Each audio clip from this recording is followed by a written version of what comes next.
근데 민권, 이제 인권이라고도 하는데 사람으로서 최소한의 누려야 될 권리 이런 것들을 얘기하죠. 행복 추구권.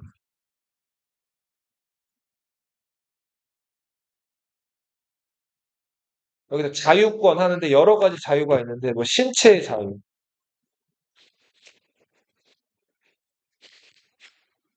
그리고 어, 뭐 투표 이런 것들. 그리고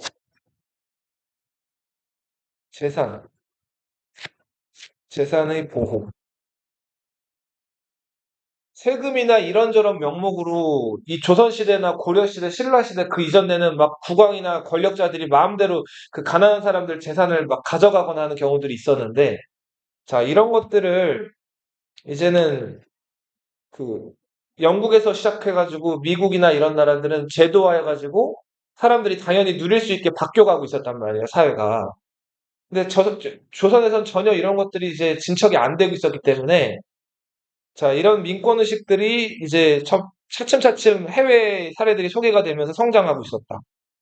자, 이런 것들이 처음 제기가 된 게 갑신정변, 이어서 동학농민운동, 갑오개혁에서 이런 것들이 제기가 됐고, 갑오개혁 때 특히 신분제가 어떻게 되죠?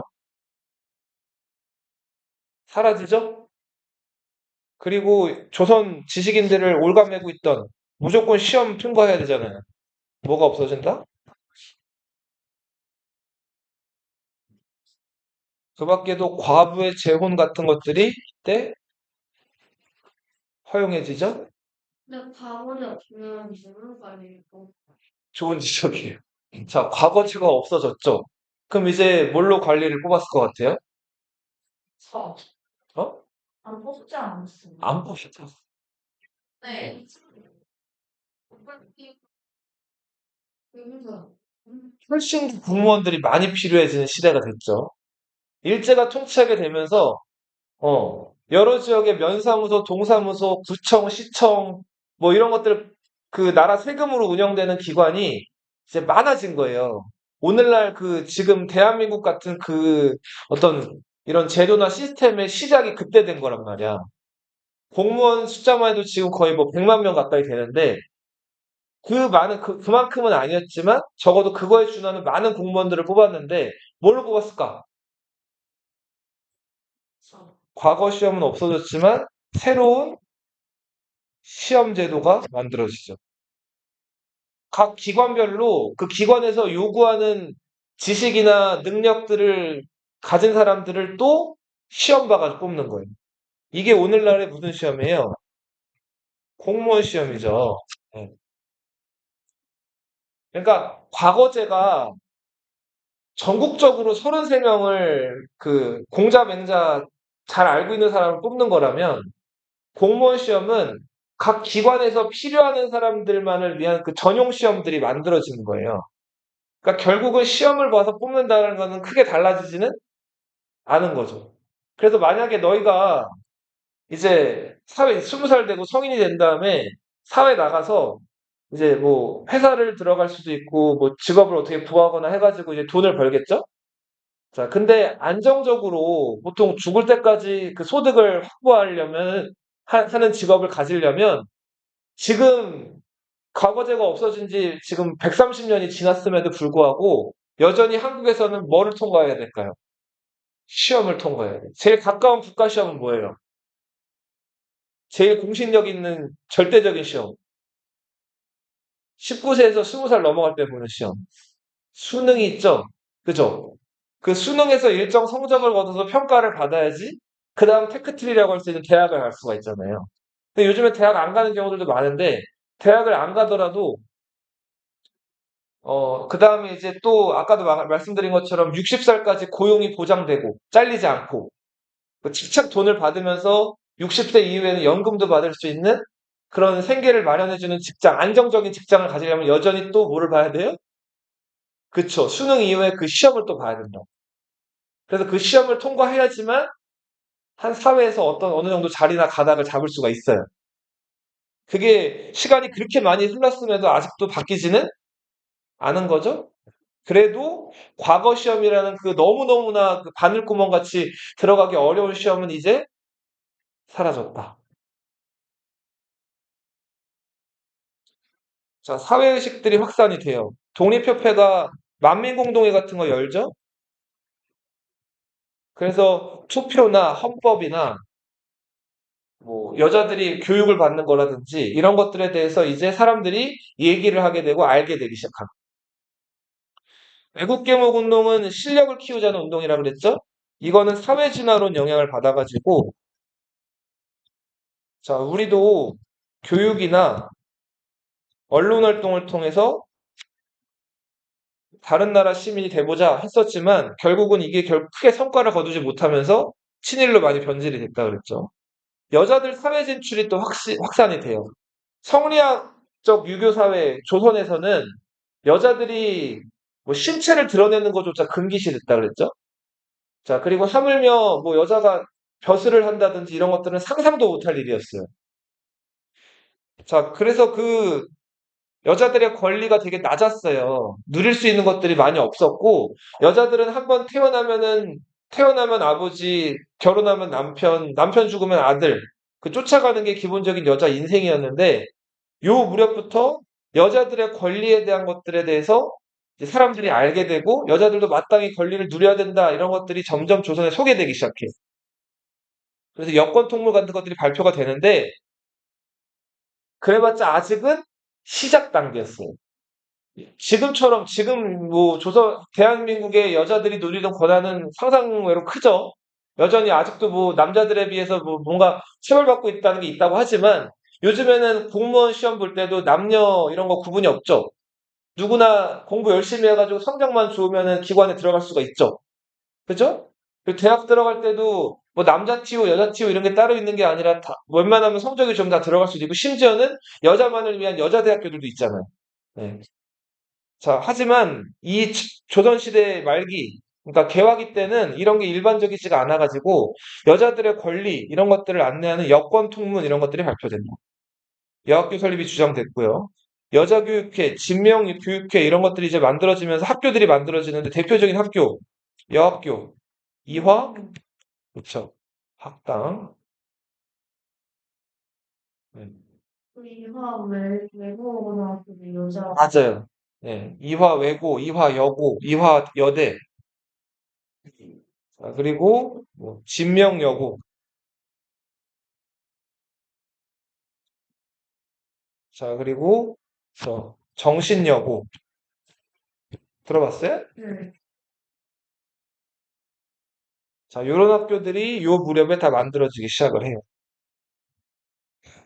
자, 영토 관련된 거 간도, 독도, 하와이가 있는데 간도는 이 조선과 청나라 사이에 있는 요 땅을 간도라고 불렀어요. 사이간자 써가지고. 만주에 포함되는 개념이라고 보시면 돼요. 이 간도 전에 여기 백두산이 있고 요렇게 흘러나가는 강이 무슨 강이에요? 앞 압록강이고 여기서 동해바다로 이렇게 흘러나가는 강이 두만강이에요. 지도를 좀 크게 그리면 비슷하죠. 자, 여기에 강이 하나 더 있었거든요. 이 강을 목단강이라고도 부르고 이 강을 소문강이라고도 불렀어요. 백두산 정계비가 조선 숙종 때 세워졌거든요. 여기 인삼밭이 있어서 이 조선 사람들이 여기 넘어가가지고 인삼을 많이 캤단 말이에요. 근데 인삼이 워낙 귀하다 보니까 요 간도 지역에서 청나라 사람이랑 조선 사람들 간에 그 인삼 분쟁이 벌어진 거예요. 자, 그래서 조선 숙종 때 어디까지가 조선 땅이고 어디까지가 청나라 땅인지를 명확하게 서로 약속을 한 다음에 이걸 비석을 딱 박아놨어요. 이 비석이 백두산 정계비예요. 여기서 뭐라고 적혀 있었냐면 서위 압록 서쪽의 경계는 어디로 한다? 압록강으로 한다. 자, 동쪽의 경계는 토문으로 한다 이런 비석을 박아놨단 말이에요. 근데 토문강을 우리 그 당시에는 이게 문제가 없이 해결이 됐어요. 청나라랑 조선 간에. 근데 시간이 200년이나 흘러가지고 이제 네, 조선 말기 이제 대한제국 시기가 된 거예요. 요 시기에 대한제국이랑 청나라에서 서로 토문강이 어떤 강이냐라고 주장하는 게 달랐어요. 당시 조선은 토문강은 이 강이니까 요 지역이 다 조선 땅이라고 얘기를 했어요. 근데 청나라는 무슨 소리야? 토문강은 이 강을 우리는 지금 두만강이라고 부르지만 토문강이라고도 부른다는 거예요. 그래서 조선 영토는 압록강, 서쪽으로는 압록강, 동쪽으로는 두만강 해가지고 여기까지만이 니네 조선 영토야라고 얘기한 거고, 조선은 아니야. 토문강은 원래 이 토문강이 맞고 요 지역도 다 조선 땅이다. 이렇게 얘기를 한 거예요. 자, 이게 분쟁이 생겨가지고 서로 이 땅이 누구 땅인지를 가지고 막 논쟁이 있었는데 청나라가 일본한테 졌죠. 그래서 한반도에서 영향력을 상실하게 되면서 이 간도에 대해서 영향력도 상실을 하게 된 거예요. 대한제국은 적극적으로 간도를 우리 땅으로 만들려고 그랬어요. 그래서 이범윤이라는 사람을 간도 관리사로 보내가지고 자, 이 지역을 함경도로 만든 다음에 우리 땅으로 관리도 파견해서 세금도 거두고 했단 말이에요. 자, 근데 이제 문제는 을사늑약이 체결되면서 외교권이 일본으로 넘어갔죠. 일본 입장에서는 이 간도가 대한제국 땅이라는 것보다 더 중요한 게 이 만주 지역에다가 철도를 까는 일이었어요. 일본은 조선 점령할 때도 돈을 들여가면서 철도를 많이 깔았다 그랬잖아요. 철도를 깔아놓고 그리고 만주 지역에도 철도를 막 거미줄처럼 쳐놓은 다음에 나중에 여기다가 이제 물자나 이런 것들을 잘 운송하려고 미리 물밑 작업을 한 거예요. 그래서 일본 입장에서는 당장에 이 간도를 대한제국 영토로 인정받는 것보다 여기다 철도를 깔 수 있는 권리를 청나라에게 받아오는 게 더 우선이라고 생각해가지고 이 간도가 청나라 땅이다라고 해서 청나라 손을 들어준다. 자, 이래서 이 간도 협약이라는 게 체결되면서 간도는 아예 어느 나라 땅이 돼버렸다? 청나라 땅이 되고요. 대신에 일본은 청나라로부터 이 만주 지역에 철도를 깔 수 있는 권리를 가져와요. 자, 이렇게 해서 간도는 안타깝게도 청나라 땅이 이때부터 돼버렸다. 조선은 인정하지 않았지만 독도, 독도는 우리 숙종 때 안용복이라는 어부 기억나요? 이 안용복이 에도막부로 건너가가지고 조선 관리를 사칭하면서 이 독도가 조선 땅이라는 거를 확인시키고 돌아왔단 말이에요. 안용복은 관리 사칭죄로 유배를 가긴 합니다. 물론 금방 풀려나긴 하지만. 그래도 아무튼 안용복이라는 어부 활약으로 독도가 우리 땅이라는 걸 확인을 했고, 그리고 그 이전부터도 독도를 석도, 어, 이 독이 이제 돌을 의미하죠. 그래서 돌석자 써가지고 석도라고 쓰면서 일본도 조선도 이 독도는 조선 땅이라고 하는 거를 서로 알고 있었어요. 일본도 인정을 했었고, 자, 일본의 그 태정관이라고 하는 높은 관서가 있는데, 자, 일본의 그 태정관 문서에서도 독도가 조선 땅이라는 거를 지네가 써놨어요. 근데 네. 이게 실제로 일본 박물관 가면은 좀 막 일본 그거로 돼 있는데 그래서 일본이 막 무기고 그렇죠. 이게 맞다고 하는데 그래서 대한제국도 칙령 41호를 발의해가지고 독도가 우리 영토라는 걸 밝혔단 말이에요. 그런데 일제가 러일 전쟁 중에 일본의 그 시마네현이라는 동네가 있어요. 이 고시라고 하는 거는 그 동네에서 주민들에게 법적으로 알리는 그런 것들을 고시라고 부르는데 시마네현 고시를 통해서 독도가 일본 땅이라고 이제 일방적으로 주장을 한 다음에 독도를 일본 땅으로 편입을 한단 말이에요.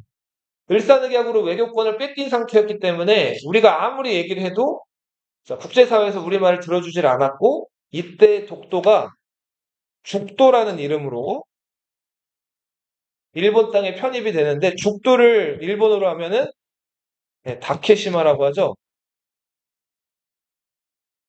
이렇게 해서 이게 일본 땅이 된다. 당시 그 굉장히 먹고 살기가 어려웠기 때문에 조선을 벗어나가지고 자, 해외로 이주하는 이제 이주민들이 생기기 시작했는데 특히 이제 조선 사람들이 많이 이주했던 곳이 하와이. 하와이. 멀지 않나요? 멀죠. 먼데 이제 미국이랑 수교를 맺었고 미국 사람들 알선이나 소개로 하와이로 이제 건너가기 시작을 합니다. 자, 그래서 이민을 하는데 조선 사람들은 유교 문화가 뿌리 깊게 박혀 있어가지고 때 되면은 반드시 성인식하고 때 되면 반드시 뭐 해야 돼요? 혼례를 해야 되죠. 그죠? 그리고 애 낳고 그리고 사는 게 기본적으로 조선 사람들 인생이잖아요. 자, 그래서 가난하고 돈을 벌려고 이제 미국으로 건너간 사람들이 가서 이제 결혼을 해야 되는데 거기 그 하와이 살고 있는 미국인들이 조선인들이랑 결혼 안 해주잖아요. 자, 그래서 당시 네, 서로 조선에서 신부를 구해가지고 하와이로 보내서 결혼을 하게 되는데 이때 신랑, 남자 얼굴을 신부가 또 봐야 될 거 아니에요. 그래서 신부랑 신랑이 서로 사진을 찍은 다음에 그 사진을 통해 가지고 서로 얼굴을 확인하고 결혼을 했다 그래요. 그냥 실제로 말을 들어서 결혼하는 그쵸. 이 미국 사회는 이 연애 결혼이나 이런 것들이 더 일반적이에요. 근데 한국은 이 당시까지만 해도 중매라든지 이제 집안 대 집안 간의 약속을 통해 가지고 결혼하는 경우가 많았는데 자, 아무튼 자, 이민하러 갔던 그 노동자들이 서로 사진을 통해서 외모를 확인한 다음에 결혼을 했다. 자, 근데 남자가 보내온 사진이 거기서 봤을 땐 괜찮았어요. 그래서 여자가 이 사진 보고 괜찮겠네 하고 결혼하려고 결정한 다음에 하와이로 건너갔어요. 그래서 그 남자를 찾아가는데 남자 얼굴 사진이랑 같았을까요? 달랐을까요? 딴 사람이 앉아 있는 거예요. 자, 근데 딴 사람인 줄 알고 이제 자세히 사진을 봤는데 그 얼굴이 조금은 남아 있어요. 그 사람은 맞아요. 근데 워낙 그 하와이 그 땡볕에서 주로 이 사람들 이민 가가지고 뭐 일했을 것 같아요? 그 노가다를 했단 말이에요. 맞아요. 노가다인데 어느 농장에서 일했을까요? 비슷한 거. 설탕의 원료. 사탕수수 농장에서 엄청 찾겠네요. 네, 그쵸. 엄청 타고 그리고 이게 노동 강도가 어땠냐면 일단은 이게 아침 8시, 9시 이때 나가면 늦어요. 해가 뜨면 또 해가 굉장히 뜨겁기 때문에 새벽 4시에 깨운다는 거예요. 그러면 아직 깜깜하겠죠. 그때 농장으로 끌고 가가지고 자, 8시, 9시까지 일을 해요. 그다음 밥 요만큼 주고 그다음에 또 너무 더울 때 잠깐 피했다가 하루 종일 일을 하는 거예요. 네. 저를 상관없이 다 조금씩 더 따는데. 아, 그죠. 하와이 덥죠. 자, 그렇게 해서 그 노동에 시달린 사람들이 얼굴도 막 많이 늙고, 그리고 또 이제 어렵게 퇴근을 하면 이 사탕수수로 만든 술들이 있어요. 단맛이 나는 술인데, 럼주라고 불러요, 럼주. 이 럼주는 굉장히 독해요. 마셔보면 안 되겠죠, 지금. 네. 자, 마시면은 진짜 해요. 여기 탁 들어가는 것 같거든요. 네. 그리고 이거 이제 한 잔, 두 잔 마시면 금방 어떻게 될까요? 취해 너무 세가지고 도수가 이게 라이터 같은 거를 불 붙이면 불이 붙어요. 뭔가 추천해요. 그래서 40도, 50도 한단 말이에요. 그래서 이 럼주 같은 것들을 그 힘든 일하고 나면은 지치잖아요. 그걸 이제 마시는 거야, 병째를. 그럼 사람이 취하면 제정신이에요? 아니죠. 그리고 스트레스 많이 받죠. 그러면은 저 조선에서 자기 사진 하나 보고 건너온 자기 아내 어떻게 할까요? 때리는 거예요. 근데 그래서 가정폭력, 참 이 사탕수수 그 액을 좀 추출을 해가지고 그 사탕수수 성분을 일부 넣는 거예요, 술에다. 어. 만 예. 단맛 강한 싼 술이에요, 되게. 싸요, 여기가? 너무 싸요. 요거 한 병에 요만한 거, 저기 뭐, 하이웨이인가요? 저기 GS, 푸른마을인가? 그 마트에서도 럼주를 예전에 파는 걸 한번 지나가다 본 적이, 선생님 술을 안 마시니까. 본 적이 있는데, 이만한 술 한 병에 뭐 한 6천 원? 큰 건데? 네. 그죠? 근데 그러면 그냥 딱 그냥 안 마시거나 딱 한 장면 조금 먹으면 되는데 이제 두 잔이 취하려고 먹는 거죠. 일부러? 예. 멕시코 이민 간 사람들은 선인장 농장에서 또 일을 많이 했다 그래요. 선인장 그 따갑죠? 그 선인장을 그 멕시코 사람들은 가시 뽑은 다음에 이거 이렇게 잘라가지고 먹기도 하고 하는데 그 멕시코 그 선인장 농장에서 일했던 사람들을 애니깽 이렇게 부르기도 했다 그래요. 자, 넘어가세요. 자, 문화. 개항의 문화. 아, 나올 거면 좀 빨리 볼게요. 자, 우리 중국 청나라에서 양무운동 할 때 그 무기 공장들을 보고 와가지고 영선사로 갔던 청나라 갔던 사람들 영선사라고 불렀죠? 영선사 김윤식의 건의로 만들어진 무기 제조 공장을 뭐라고 한다? 기기창. 자, 그리고 돈을 찍어내는 공장 전환구. 신문을 찍어내는 공장 따라 읽어보세요. 뭐라고요? 방문국. 방문국에서 찍어낸 우리나라 최초의 신문이 한성 순보. 신문이에요, 신문. 수는 무슨 순자냐면 돈 돈다라는 뜻이에요. 돈다. 회전한다. 자, 며칠마다 도냐면 10일마다 돌아. 10일에 한 맞아요, 맞아요. 10일에 한 부씩 나오는 거예요. 이거는 순한문이에요. 그리고 광문국은 나라에서 세금으로 운영하는 기관이었기 때문에 관복. 관이라고 하면 동사무소 같은 국가에서 운영하는 기관을 얘기하죠. 이거 갑신정변 일어나면서 한성수보 발행한 지 1년 만에 발행 중단. 자, 그 다음에 우편. 우정총국 기억나죠? 갑신정변이 이거 개국 축하연 때 일어났죠? 그리고 개국 축하연 때 바로 이 우편사고가 중단되고 을미개혁 때까지 11년 동안 이게 중단됐다가 을미개혁 때나 재개가 돼요. 자, 전기. 이제 전기가 미국에서 저 에디슨이라는 사람 들어봤죠? 발명가. 에디슨 주식회사, 그 전기를 공급하는 회사에서 이 조선에 이제 전기를 이제 팔기 시작하는데 그래서 그 에디슨 주식회사의 노력으로 여러 그 전기 회사들이 조선에 만들어지기 시작을 하거든요. 자, 이 전기 시설 설비하는 거를 독점하려고 에디슨 주식회사에서 처음엔 되게 헐값에 조선에 이런저런 시설들 막 위에 그 전봇대라든지 전선 케이블이라든지 이런 것들을 굉장히 헐값에 깔아주는데 가장 먼저 전등이 공급된 곳이 경복궁이었어요.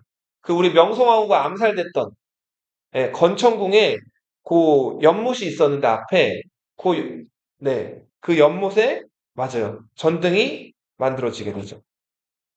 이때 전등을 어떤 전력으로 돌렸냐면 수력 발전으로 돌렸어요. 그래서 그 연못에 있는 물로 수력 발전을 통해 가지고 전등을 이제 켰는데 이게 좀 엉성해가지고 불이 켜졌다 꺼졌다 했다 그래요. 그 당시 사람들이 뭐라고 불렀을까 이 불을 도깨비 불이라고 그랬다. 그리고 이게 수력 발전이다 보니까 계속 돌리면은 그 열이 나겠죠. 자, 그래서 그 연못 물이 올라가가지고 물고기들이 다 어떻게 됐을까요? 네, 다 죽었다 그래. 먹지도 않는데 1890년대에 이제 전기를 본격적으로 들여오기 위해서 한성 전기회사가 만들어진다. 이게 오늘날의 물론 이제 조금 연원이 다르긴 하지만 뭐의 기원이 된다?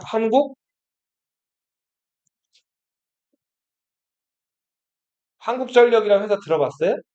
한전이라고도 하죠. 줄여서 공기업이죠. 자, 전기 신호, 너희 모스보 이런 거 들어봤어요? 뚜뚜뚜 신호 보내는 거? 이 전신 같은 것들도 이제 케이블 같은 게 깔리게 되면서 이제 그 개통이 되는데 처음에는 나가사키에서 부산 해적 케이블 그 바다 아래로 이제 그 케이블을 까는 거. 자, 이런 것들이 이제 먼저 개설이 되면서 이제 일본과의 그 전신이 먼저 뚫리게 되고요. 그리고 이제 이어서 서울과 부산 간의 조선 간에도 전신이 뚫리게 돼서 신호가 주고받게 된다. 전화. 전화도 역시 마찬가지로 서울, 인천으로 시작해가지고 덕수궁에 가설이 되는데 고종이 신하들한테 명령을 내릴 때 이제 전화로 명령을 내렸다 그래요. 그럼 전화벨이 울리면 신하들이 전화를 받는데 어떻게 받았을 것 같아요? 임금에게 예를 표해야겠죠. 그래서 전화벨 울리면 그 전화기 앞에서 자, 그쵸. 절을 했다 그래요. 절을 한 다음에 일어나가지고 이거를 공손하게 이렇게 받았다 그래요. 그죠. 굳이 그래야 되나 싶은데 신하들이니까. 그 전차. 예. 이 전차는 지상철이라고 보시면 돼요. 지금 우리 저 지하철 다니죠? 역에. 지상철, 지상으로 다니는 전기 열차. 인력거도 있었죠. 하지만 이제 전기 열차가 다녔는데 서대문부터 청량리 노선이 가장 일반적이었고 요게 시속 8km였다 그래요. 8km면은 너희 뛰면은 지금 한 9에서 10km 나오거든요. 천천히 뛰어도 사람 뛰는 것보다 느렸던 거죠. 근데 이제 문제는 이 전차가 처음에 이렇게 왔다 갔다 하는데 또 여기 애가 치여가지고 죽고 막 이래요.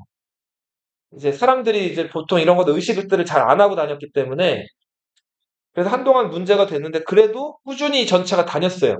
일제강점기에 다니다가 이게 언제 없어졌을까요? 1960년대 빨리빨리 좋아하는 정부. 걱정이. 박정희 정부 때 이게 없어지고 대신에 만들어진 게 지하철 1호선이 만들어지게 돼요. 자, 철도. 철도는 일본이 열심히 부설했다. 이렇게만 좀 알아요. 일단은 그 아관파천 이후에 열강들이 막 이권을 가져갈 때 일본은 철도 부설권을 가져갔다 그랬죠. 그래서 서울과 인천을 연결하는 철도를 일본이 만드는데 이 철도가 경인선이에요. 지금의 저 노량진, 네. 영등포라고 들어봤어요? 네. 그 영등포에 있는 노량진부터 인천에 있는 어디? 제물포. 여기서 경은 경성이고 이는 어디예요? 인천이죠, 인천. 러일 전쟁 일어났을 때 전쟁 물자 보급하기 위해서 철도가 더욱더 필요했단 말이에요. 그래서 먼저 서울과 부산을 연결하는 철도. 이게 무슨 선? 부산이죠. 서울과 의주를 연결하는 경의선.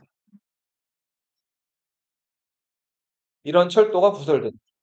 자, 그런데 여기 보시면은 너희 지금 혹시 저 KTX나 SRT 타고 수서에서 부산 가본 적 있어요? 부산 대전만 가보아요. 타본 적 없어요? 어, 열차, 지하철이나 뭐 이런 기차 타본 적 없나? 지하철은 또 멀리 가는 기차는 안 타봤어요? 서울에서 다른 지역 갈 때 그 기차들을 보통 뭐라고 불러요? 어디로 가는 기차라고 하죠, 혹시? 대전. 예를 들어서 서울에서 부산 가는 KTX나 SRT를 탔다. 부산행, 그죠? 부산행이 제일 기본적이고, 또 다른 표현으로는 서울에서 부산 간다고 하면 보통 하행선 이렇게 부르거든요. 하행이라고 하는 거는 어디를 간다는 거예요? 그래, 아래로 간다는 뜻이에요. 근데 이 당시에 경부선, 서울에서 부산 가는 열차가 개설됐을 때는 하행선이라고 안 하고 상행선이라고 불렀어요. 왜 상행선이라고 불렀을까요? 상행선. 서울에서 부산 거쳐서 일본 수도 어디로 올라간다는 거예요? 도쿄로 간다는 뜻이에요. 그러니까, 차로요? 그러니까 실제로 이 뭐 지금 바다 건너서 기차길이 뚫려 있는 게 아니라 아무튼 방향이 그쵸. 서울에서 일본 수도 도쿄를 향하는 열차를 상행선이라고 불렀다. 지금 봐봐. 지금 부산에서 서울 올라가는 열차를 상행선이라고 해요. 네. 근데 이 당시 때는 오히려 서울에서 부산 가는 열차를 뭐라고 불렀다고요? 상행선이라고 불렀다. 서울에서 부산 가는 열차를 이 당시에는 그렇게 불렀다. 원래는 서울에서 다른 지역 가는 열차들은 다 뭐라고 부르는 거예요? 지방으로 내려간다고 표현해서 하행선이라고 불러야 되는데 이때는 그렇지가 않았다고. 일본의 침략 의도가 있는 거죠?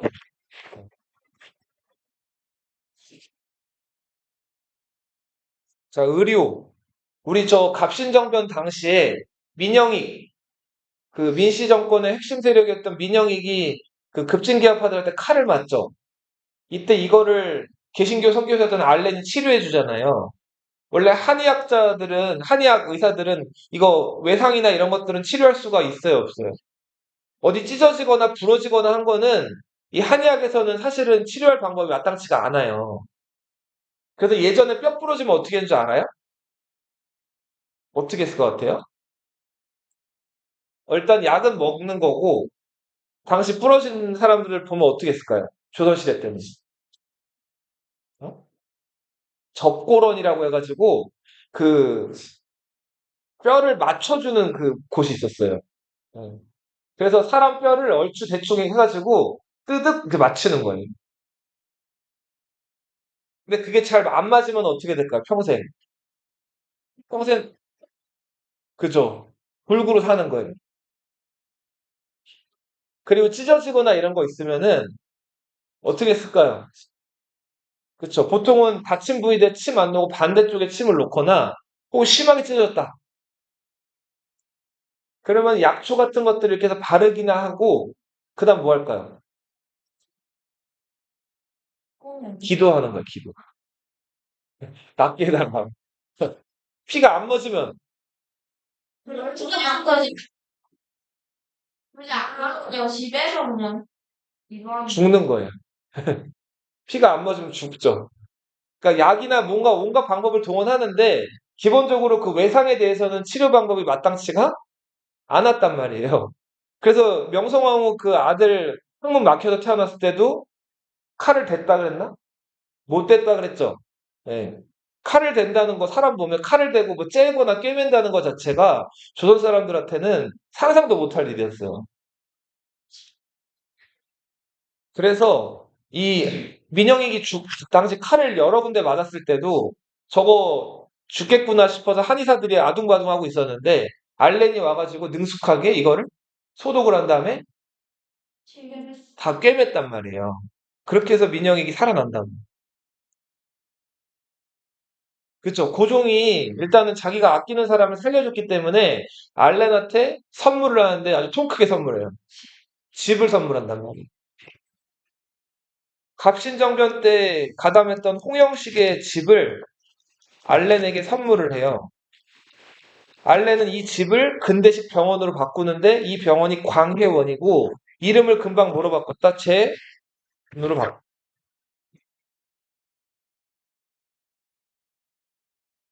그리고 시간이 지나가지고 이 제중원은 또 이름을 자, 또 다른 의사 세브란스 이름을 따가지고 뭐로 바꾼다?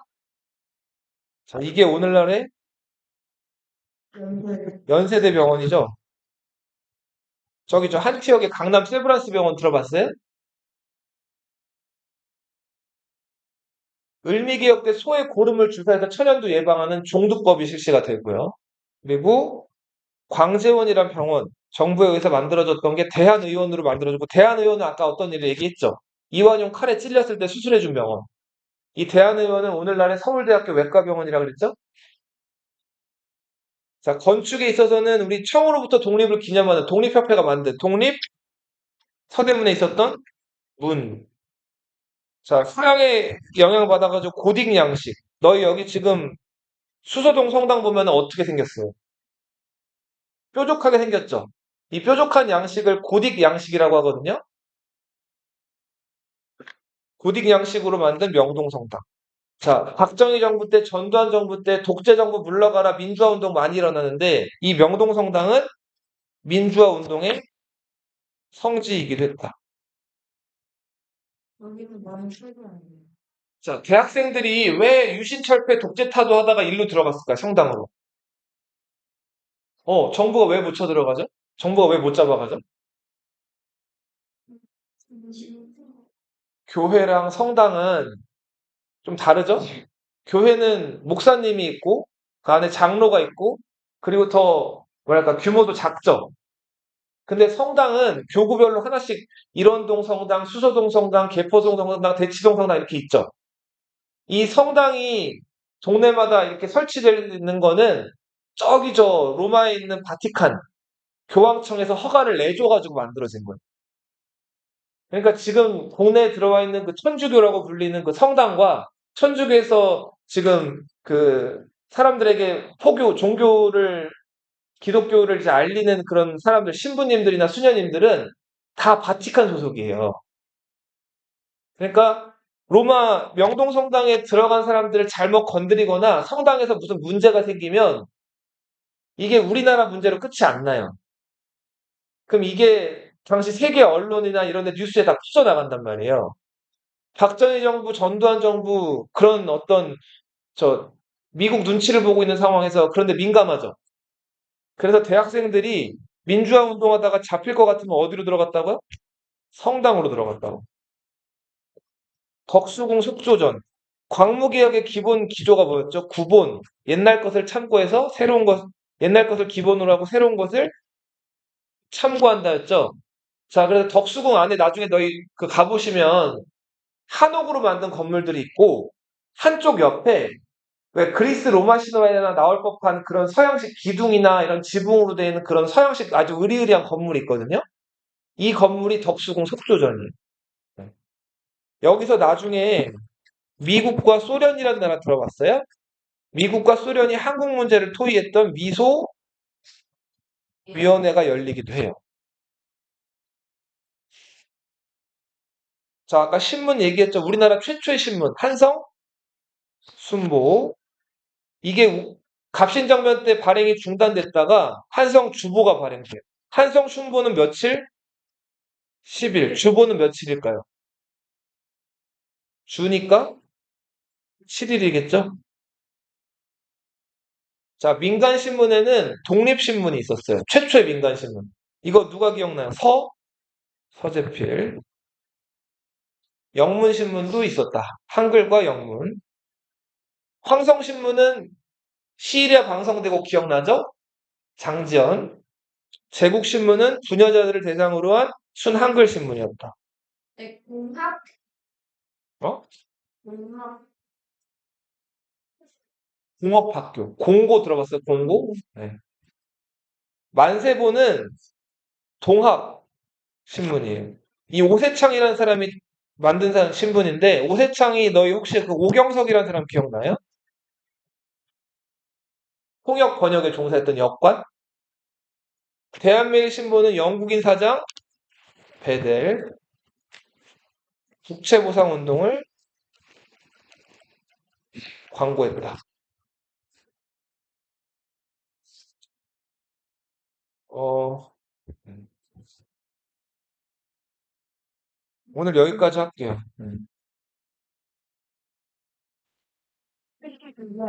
한 시간만 기다려요, 이게. 한시 점심 먹고 와.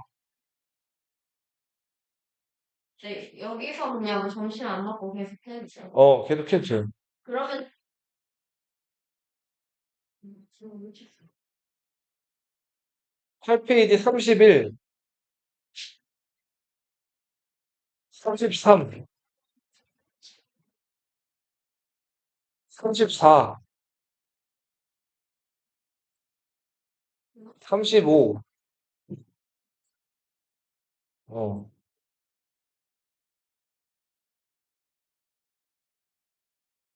넘어가서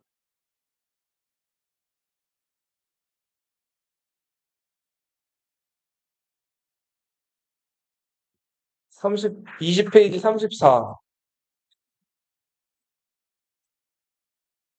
35, 36,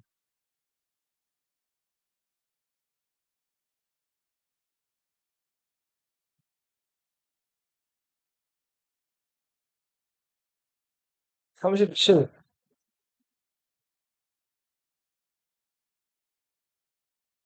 넘어가서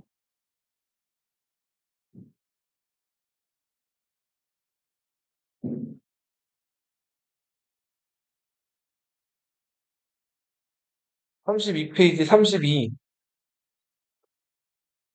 34,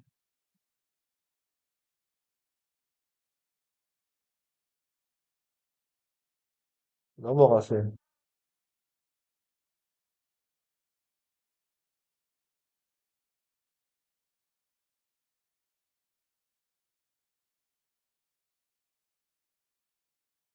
44페이지 31,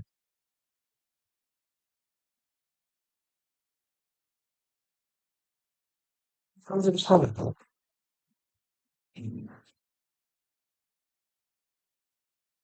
35,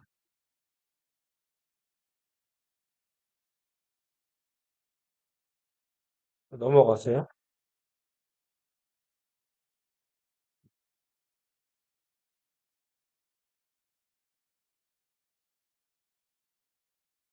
55페이지 30,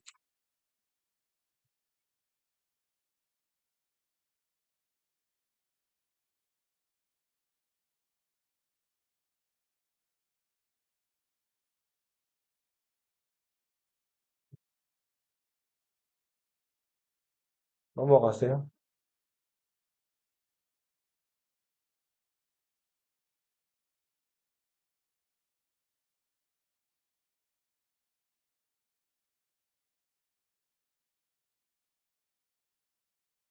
68페이지 32,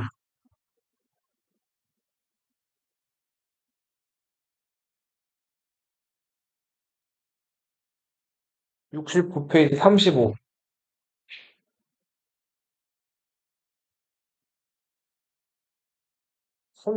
69페이지 36,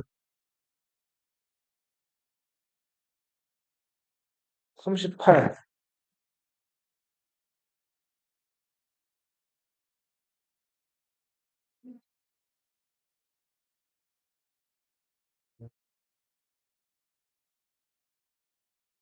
39, 빠지네.